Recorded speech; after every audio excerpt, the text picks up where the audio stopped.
Welcome to the Core Women Podcast, the place for women entrepreneurs, authors, and self-starters looking to build community and gain valuable insights through expert interviews with women at the top of their game. Join your host, podcaster, producer, expert coach, entrepreneur, and author, Dr. Summer Watson, as she aims to inspire and empower you through these candid conversations. Lean in and embrace the journey.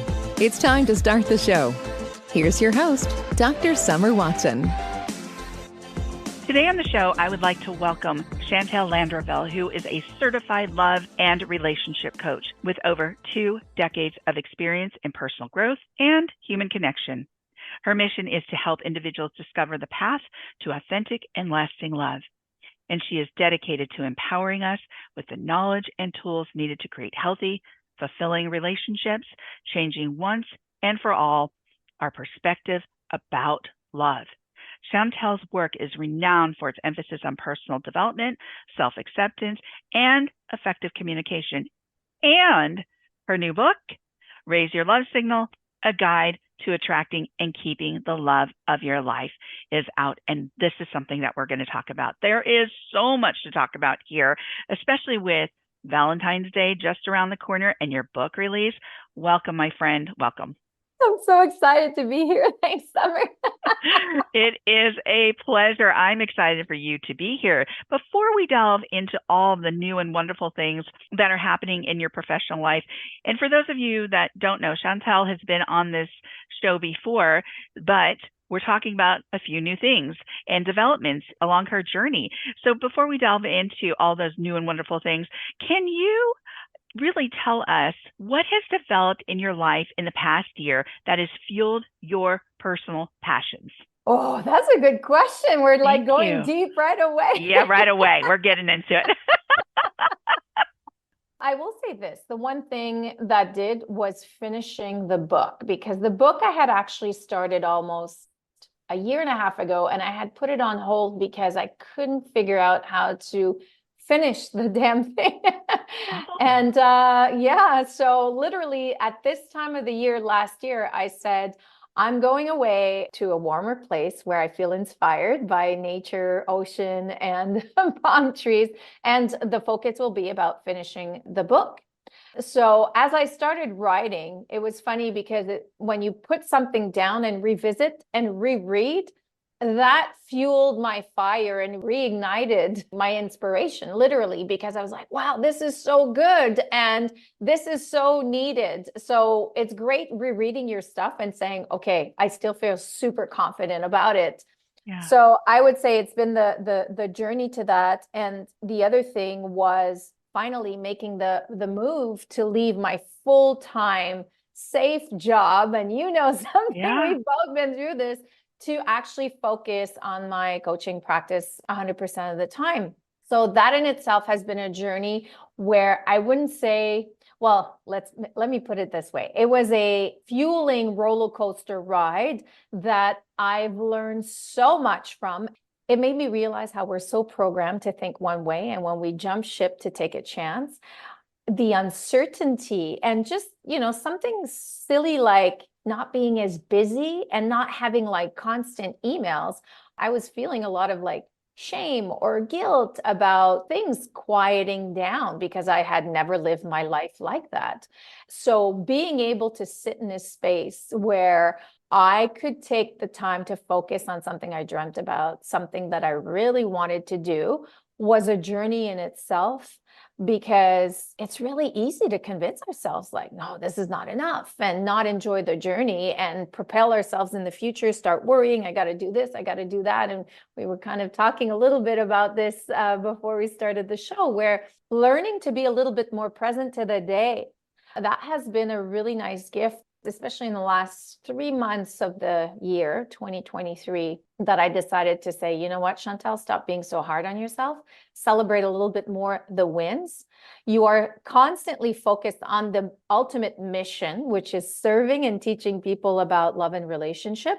You're just doing everything bit by bit. Just let go of how it's going to show up and how everything needs to happen. So it's not like the need, the result. It's more focus on the heart space of the mission and being So that has really fueled my fire because it's reignited the play in me, the inner child in me, because I was so doing, go, masculine. I was actually forgetting that you wrote a book, you left your full-time job, and you're not enjoying it. I realized that I had completely forgotten to give myself playtime and just enjoy. So that was a massive aha moment for me because I was like, wow, that girl, you're like fun, spontaneous, and she's dead. And she's dead the year that you're doing and choosing to do everything you've ever dreamt about. So it was a very humbling experience. Wow. You know what I love about this, Chantal, is you had the insight, enough insight to say, I recognize this.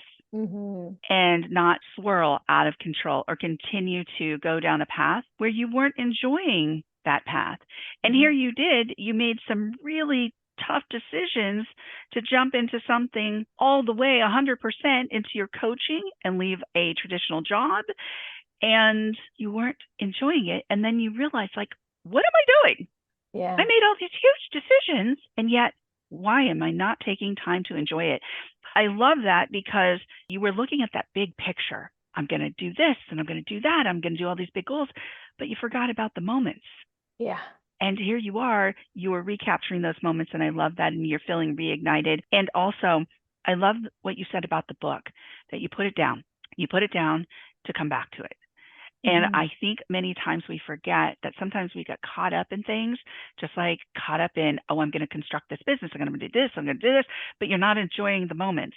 Yet you couldn't finish the book because you were like, I don't know how to end this. And it may not be the end. It may just be a new beginning for the next book, right? But here's the thing. You gave yourself the time to gain a bit of objectivity by stepping away from the book.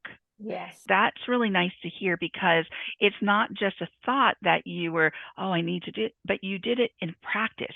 So you actually not just figured it, but literally took the step away from the book and you started enjoying life. You started embracing things that you wanted to do and love to do and that you envisioned for yourself through this process. And here you are today. You've written the book. You've made these big changes. You've embraced these new steps along the way and the moments that matter. So my next question for you is, I don't want to jump into the book right away, but before we do, let's talk love. Let's talk about love. How do you define love as a coach? I know we each have our own definitions, but what is love? I mean, it's so ambiguous sometimes. It's like, oh, I love this person. I love that person. Oh, I love you. What does it mean? I know it's something different for everybody. And I know that can sound very nebulous and big and whatever, but tell me what it means to you. You know, it's so interesting that you're asking me that question because when I started doing all the research to create the program and the book, the first question when I did my coffee table talks with women to understand what they were missing was, what is love to you? Because I started asking myself that question.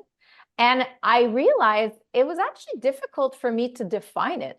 It's difficult for me to define this considering all the work I had done. And because I've, in my 20-year journey of being single, I was a massive self-development junkie. I was like, wow, the average person, what would they have to say about it? And when I did these coffee table talks and I heard the responses, it was all over the place, as you just said, because there's no right, there's no wrong. It's people have different relationships to love and what it means.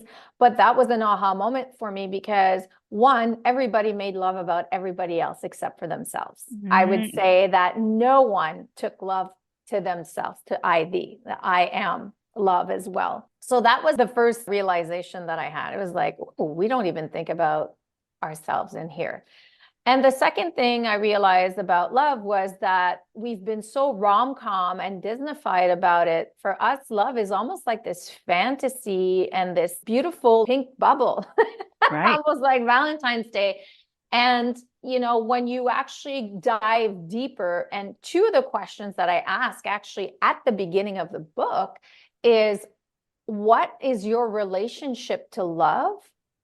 And how do you define love for you? Because it's really important to understand those two questions and dive deep into that to understand and attract the kind of love you want to experience. I'll give this definition. It's like, for example, if love for you is toxic, or if love for you so far has been always like you're the giver, and you don't know how to receive, then how are you going to attract a balanced relationship? And this doesn't just apply in romantic relationships, it applies in like friendships, at work. So you really need to understand, what is my relationship to love, and what do I want my relationship with love to be going into this? Right. So one of the things that I've learned for myself, to answer your question, is love for me is peace. It's safety. It's not feeling this feeling of anxiety or I'm walking on eggshells all the time. It's being able to show up my true authentic self and still be honored, respected, and accepted for it. That's what true love for me really means. And this goes into every area of my life now. It's not just with my romantic partner, it's in my friendships, it's how I show up with my clients. So love to me is a lot of self, where the more I can honor my truth and who I am, my needs, my boundaries, and all of that stuff, which I respect myself enough, I love myself enough to be able to communicate these things, to be accepted for them, which creates a space of safety, which allows me to open my heart and be vulnerable and not feel threatened in any way. That's how I define love for me today. I love that. So my next question is, when we think about self-love versus love related to a relationship, what are the differences, or are there any? And you've kind of mentioned that, you've kind of touched on this already. And I know they may sound like obscure questions, but I think many times real love and the idea of love, of self versus the other, can look very different because of the emphasis we put on one or the other. Yes, I agree. There needs to be a balance between the both. And like anything in life, right, with balance, we can have a little bit of everything, but how can I not over exceed in one way or the other? You know, self-love could become, or people could say, you know, you're selfish because you only think about yourself and your needs and whatever. Well, yes, but at the same time, it's like honoring what it is that you do. So there needs to be a fine line. If you are loving and giving to other in relationship, are you over giving and not receiving, as I mentioned a little bit earlier? So self-love for me is really, one, having enough self-awareness that you know why you are the way you are, why you react the way you do, why you get triggered, and you understand where you come from and how you show up in relationship the way you do or not. When you have that self-awareness, it helps you navigate through your own love with yourself and then into relationship with others. Self-love for me is having enough, as I kind of touched base on, is having enough love for yourself to be able to communicate these things to others and honor yourself in that, and not be afraid to not be loved for, you know, saying these things, or, you know, communicating what that boundary is for you. And enough self-love for me also means being able to walk away when you're mistreated, or, you know, we could say oftentimes settling, right? A lot of people, when they're dating or they're on their love journey, they think, well, oh, okay, you know, it's okay that this person is not like that. I'll shove it under the rug, or they'll change with time, or, you know, I love to say you accept breadcrumbs. So for me, that's not a lot of self-love, where you settle in a way that doesn't make you feel great, comfortable, safe, trustworthy. And then love in relationship is, you also wanted me to explain that? Well, there is a distinct difference, I think, many times, and sometimes there's an overlap between self-love and then the love of ourselves, love of the other, right? So of the other. And I think you've touched on it quite a bit. I think that it is that fine balance. It is having that awareness. And I think that's where it begins in many things, in love, relationships, your passions, your purpose, the impact, your own values. It's awareness. You kind of summed it up nice as we've gone along here. I think many times, though, we get stuck. We get stuck in a pattern of behavior. We get stuck in somebody else's values, potentially. It does take that objectivity. I know that you are a love and relationship coach, so you would be helpful to so many people. Yes, I still need the help and I do it. So Well, here's the thing, Chantal. It's about that objectivity. We always all need help. And I think people are like, I don't need the help. Well, no, we really all need some kind of assistance, some support. I think we forget to ask for that. yes, Forget to actually pursue that. yes. It's something that's critical to all of our growth. We all need it for personal growth, personal understanding, awareness, all that good stuff.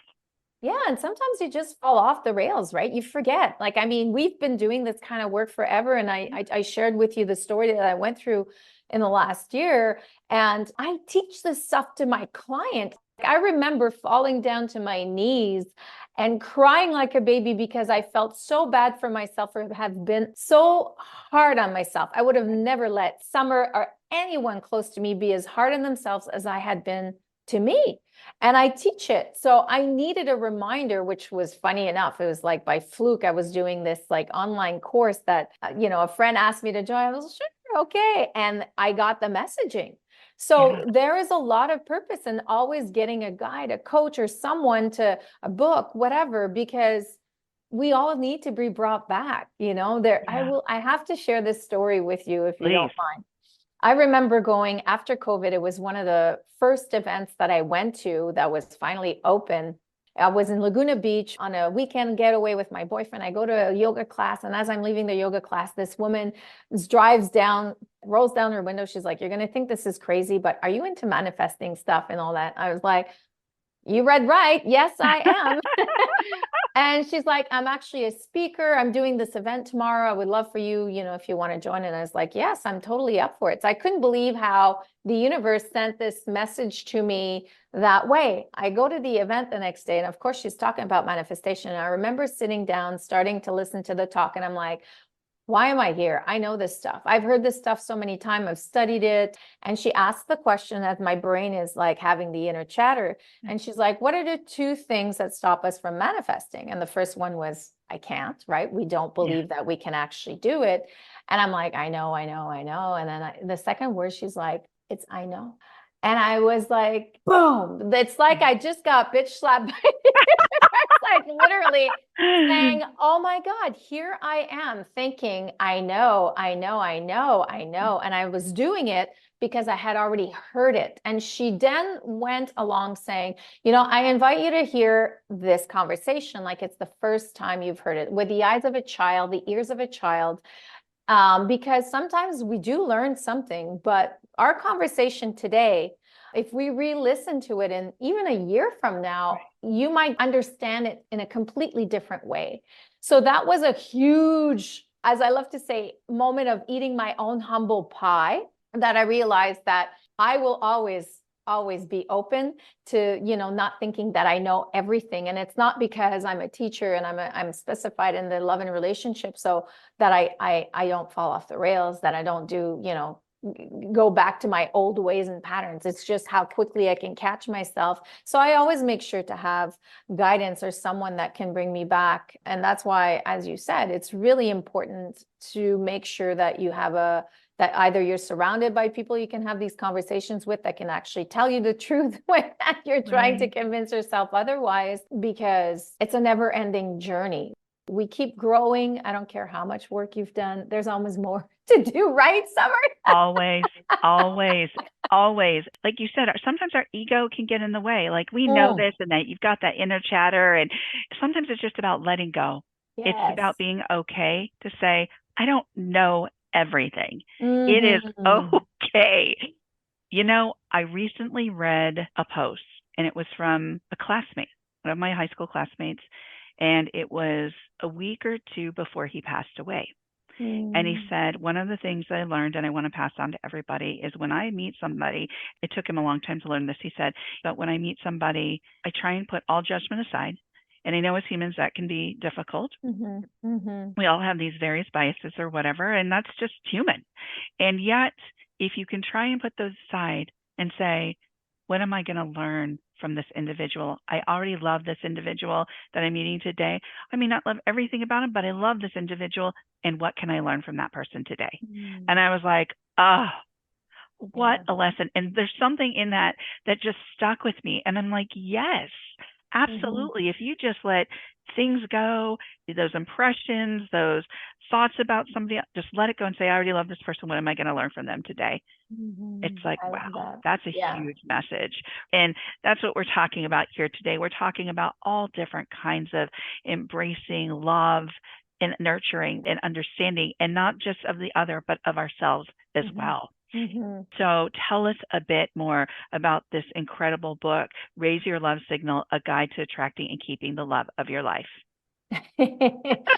I love that, actually. That's one thing that I'm also putting into practice is exactly what you said, is letting go of judgment. And a huge part of love is accepting people for who they are, and who they are and who they aren't.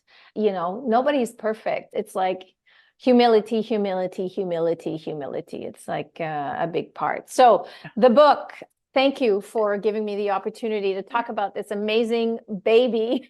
Yeah. Absolutely. If people didn't know, I was single for almost 18 years. So I struggled in my journey to love for a long time. There's not much that I didn't experience and go through: the kicking, the screaming, the doubting, the self-hating, the just like, I'm not deserving of love, I'm not good enough. Like, you have no idea. I just I've been through it.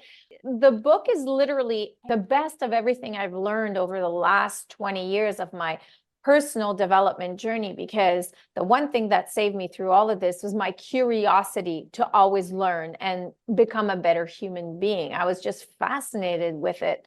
And when I got into my relationship, which of now 5 years, I realized that was a aha moment for me. Was like, it's one thing to attract the right person, but it's a whole other thing being and succeeding in relationship. And we've never been taught anything about how to go about in relationship. So I was like, ooh, there's something here, because it doesn't mean that you meet the right person that you will succeed in your relationship. And I think that if people would actually know that beforehand, their perception on how they show up in relationship would completely change. The book is literally a guide. I wanted to make something that was small, not a brick, because we get overwhelmed and everybody has a short attention span today. I wanted it to be easy to read, funny, relatable, and no matter where you are in your love journey, you can just read a chapter and you can definitely get something out of it, and have it as a regular guide that you can go and reread and, you know, refer back to, because as we just talked about, we fall off the wagon and we need to be brought back and reminded of certain things. So the book is divided in 3 main love lessons. Okay. The first one being your want. What do you want? I think that when I ask this to a lot of my clients, people think they know what they want, but they really, really don't. They think they know what they want out of a partner, but they don't think, how do I want to grow and evolve in my relationship? One of the things I developed and talk about in this book is the eagle eye vision, because, you know, humans, we have a 20/20 vision when you're not when we're younger, but as we age, we lose it. But the eagle eye has the perfect vision. They call it the 24/7. So you see the bigger picture. So I talk about the clearer your vision is on these things, and understanding the difference between your wants and needs, because of the difference. Needs are almost like deal breakers. They're like air and water, things you can't live without, where wants are very superficial and typically more self-absorbed. It's important to understand the difference between these two. So when you're out there dating and you're crystal clear on what these things, you don't get blindsided by, oh, I really like this person, they don't do this, they don't do that, they behave like this, I'm just going to toss it away. Or, you know, when that little voice speaks to you, your intuition said, there's something wrong here. You don't ignore it like we often do. You don't pretend to be somebody that you're not to be liked, again, because you're so clear on what really matters to you. So that's love lesson number 1. It's a massive, massive one that will help you not only in your dating journey, but even in the relationships that you attract in your life. And I'm not talking about romantic relationships, because you know what really matters and you're not afraid to stick for what is important to you. Love lesson number 2 is more about yourself. So it's really important. We talked about this too, self-awareness. Why do you show up the way you do in relationship or not? Well, you need to understand where that comes from. I talk a lot about the whole self-love journey, and a self-awareness component part of it is understanding who you are so well that you're not afraid to communicate or stand up for what you need or share boundaries like we spoke about. And then the love lesson number 3 is all the ABCs of your dating journey, how to help you navigate through that and make sure you don't get lost. And again, that, having that eagle eye vision, and then all the fundamentals that you need to put into place before you start the relationship. And one of the things that I talk about in the book is that we often have these things that if we haven't been doing, if we've had a behavior or pattern that we realize that we have. So for example, I'll give it because a lot of people can relate to this vulnerability. You can't wait to develop that muscle of vulnerability till you get into your relationship. You need to start practicing it before you go into your relationship. That's one of the things I had identified in my life, being a type A, independent, doing everything on my own. I didn't have anybody to rely on, was the vulnerability component. I started practicing it with some girlfriends that I felt very safe years ago. And thank God I did, because when I got into my relationship, it was a whole other level of vulnerability. And I'm happy the muscle had kind of like been worked, because I struggled through it even this year, where I had to let go of financial independence to be supported to do this. It was a whole other level of vulnerability, but it was easier for me to navigate through it. These are things that I talk about that you need to put into practice on a daily basis in every area of your life before you go into relationship, and also applicable to all relationships, not just in romantic relationships. So it gives you a really good foundation on how to start to the end, and especially taking care of yourself in between all of these things and not getting lost. I love how you've broken this down and how you start with the foundational components and having people take a deep dive and really look at themselves.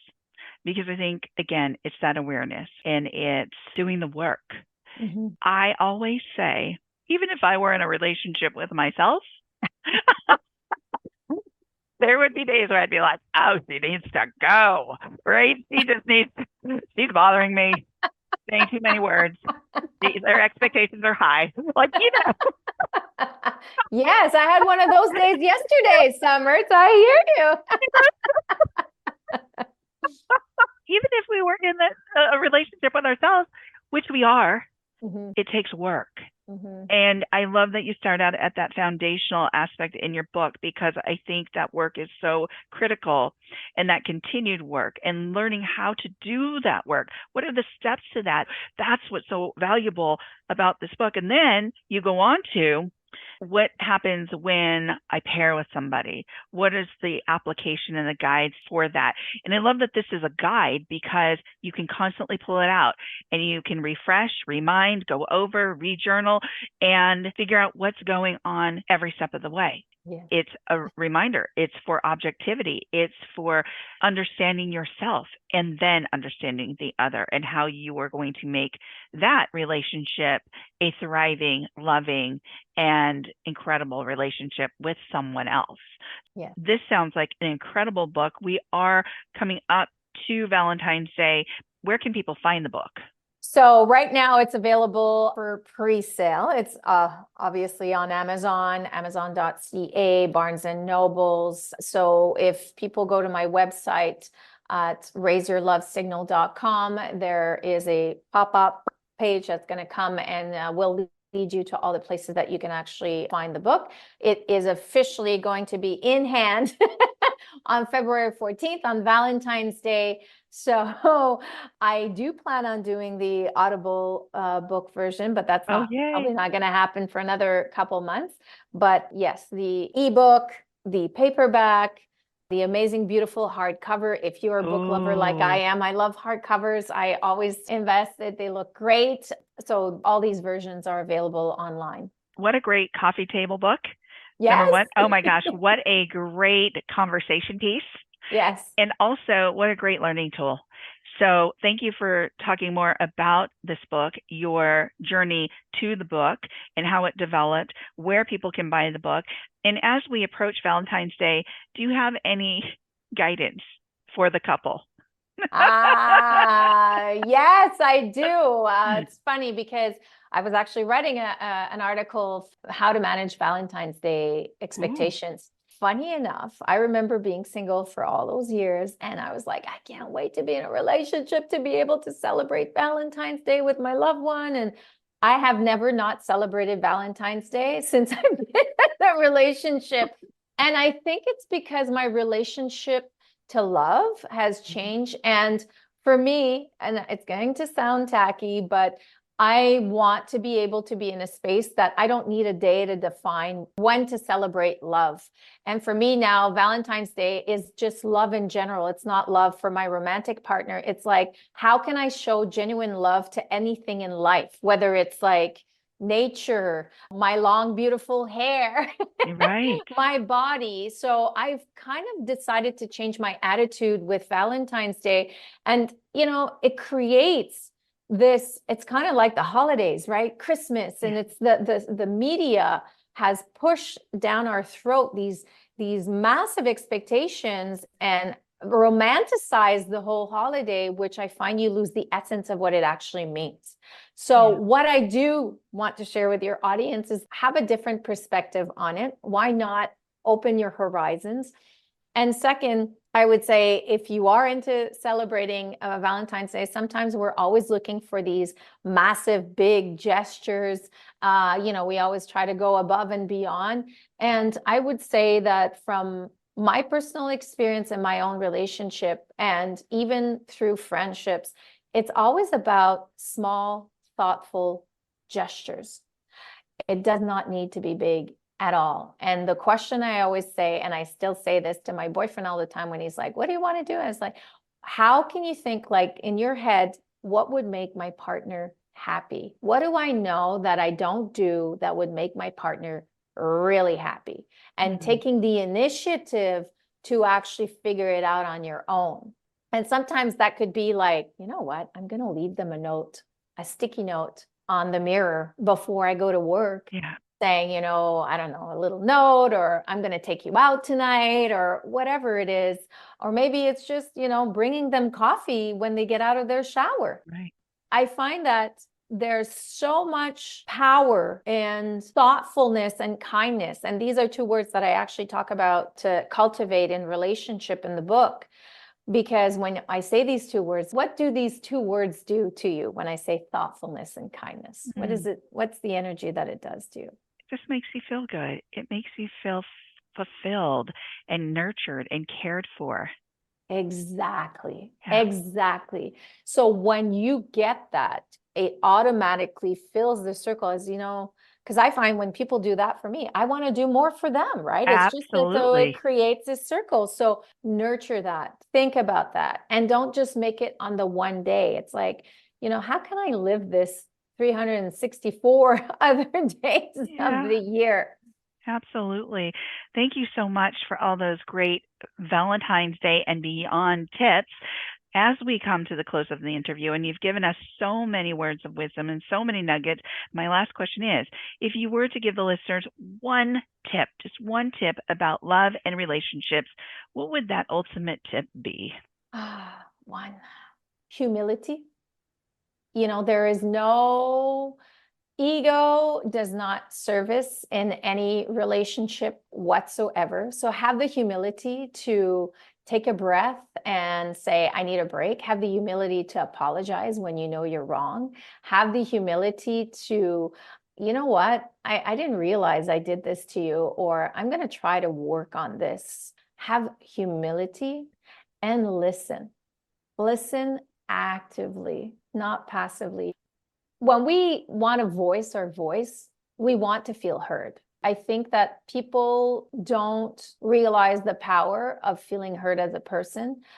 And I'll give you an example. It's just when you go to a party and people introduce themselves and give their name, I would say 99.5% of the time people forget the person's name that they just met. I'm not great at it. I'm making a massive effort at it. When somebody does remember my name and says, hey, Chantal, and repeats my name, I feel important. I'm like, wow, that person just repeated my name that I just met. And if that is something that makes me feel important just by saying my name, it's because I felt listened to. I felt acknowledged. So listen and acknowledge what people are saying. And I say this in the book too, in my communications practice, is just, I heard you. I heard you. There's a lot of power in that. So when your partner's telling you or sharing something, don't dismiss it. Don't say, you don't know what you're talking about. You say, I hear you. I didn't realize I was making you feel this way. I didn't know this is what you're going through. What can I do about it? How can we work through this? What do you need me to do for you if there's anything? These are 3 things that are like massively powerful that can transform any relationship. Well, we have covered so much today, Chantal. Thank you for joining me on the Core Women podcast. Thank you so much for having me. Thank you. I appreciate everything you do, Summer. Thank you for being you. Thank you so much. It is my pleasure, and you are welcome. You can follow Chantal Landreville on LinkedIn, Instagram, Facebook, and at www.raiseyourlovesignal.com. Thank you for joining us on the Core Women podcast with Dr. Summer Watson. We're so glad you're here and would love to connect more with you. Find us on Instagram, Facebook, and YouTube at Core Women, and on Twitter at Core Women 1. For more about Core Women and Dr. Watson, visit corewomen.com. Want more support and resources for amazing women like you? Great! Join Dr. Watson and Jen Fontanilla at the Life, Love, and Money Collective, a Core Women production that aids in understanding the key traits that might be getting in the way of living a life that you are absolutely passionate about. Connect with Summer and Jen and find out more at thelifeloveandmoney.com.